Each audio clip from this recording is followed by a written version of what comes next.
Hi everyone, I'm Iliyana.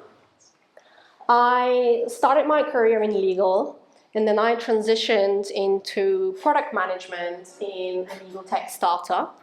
So I was there for about 5 years and currently I lead some of the product teams at a global law firm. So today I'll be sharing a little bit about my experience working at a startup versus a non-product-led organization that is the law firm. So the first really obvious difference to me is that the startup, it was born product-led. So everyone was obsessed about the product, and as a product manager, I was absolutely central to that. In fact, I was the first product manager, and the legal tech startup would build software that we would then sell to law firms. So everyone was very excited about product as a discipline. You instantly got a lot of buy-in. It was really exciting, really sexy. In contrast, in a law firm, product doesn't really exist as a discipline and it's not as well established.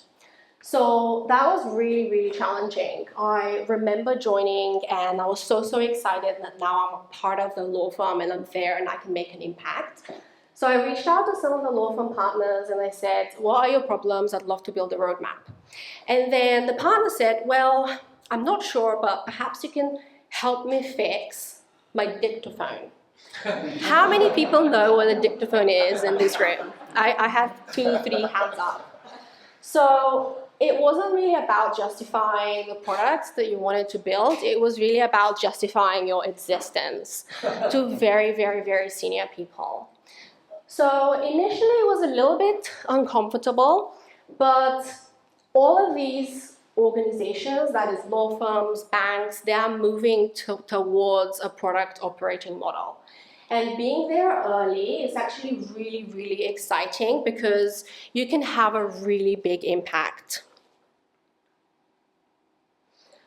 The next key difference is that in the startup, users weren't necessarily my stakeholders. When I talk about stakeholders, I mean the usual sales, marketing, account management, and you have those in the law firm as well. But at the startup, they're more or less peers. So the CTO is a peer of the CCO and so on. In law firms, the dynamic is very, very different. And that's because the chief technology officer or the chief information officer, they're not partners, they're directors. You can only be a partner in a law firm if you practice the law. So instantly, lawyers, and in particular partners who own part of the business, have much more leverage in the decision making on where the money is spent and what you build. So I think this was something that took a while to get my head around because first of all, the stakeholders are very, very different in the power dynamics.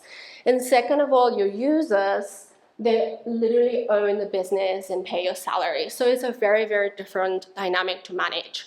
But having said that, it is also very, very rewarding. So it's something that I love the most about my job. The next difference is probably just about the nature of the product. So in a startup, again, I'm focused on market fit. So as a first product manager, you are really hustling to get the right product fit. 0 to 1, you're building lots of features. It's really dynamic and exciting from that point of view. In a law firm, the challenge was completely different. You join in, you have thousands of products already. Some of them were in-house built, some of them were bought, and so on. So the challenge there was really simplifying everything rather than adding more to the chaos. And I think what was really interesting is that whilst I was at the startup, and I was there from pre-seed all the way to Series B, so a really long time, I kept moaning and moaning about technical debt. It was my worst nightmare. However, having been now at a law firm, I understand that organizations that have been there for years and years and years, technical debt is really, really a big issue. So managing that has been really exciting. I think initially I thought, why would I want to be in an organization with so much technical debt? But actually, it's taught me so much, and I highly recommend that you try it at some stage of your career. I think you learn very different skill sets. And then my final point is around best practice. So my boyfriend works in Spotify in product and engineering, and we talk about this a lot. And there's so much out there about how you should do product and what good product looks like. And one example, I can't do a product talk unless I talk about Agile, is this. In the startup, things move very quickly. You're a small team. You can implement a lot of things very quickly, very efficiently. In the large organization, it's really, really hard because it's not just you. The teams I'm working across now, the product teams that I lead, is about 100 people, which was the size of the startup before. So it's a very different dynamic. And now having multiple product teams, I can see that Agile is really a spectrum. You know, everyone says I'm Agile, but actually working across so many different teams, you can see that it really, really, really depends. So I was really nervous that a lot of the teams weren't initially, and we use waterfall, for example, a lot of other methodologies. But actually, it's taught me, I think, to be a bit more open-minded. Agile is not the answer to everything, or a framework isn't the answer to anything, everything as well. So I think you just got to do the best of what you've got, and things work in large organizations as well. So don't be put off if you want to join and you're not sure about that as well.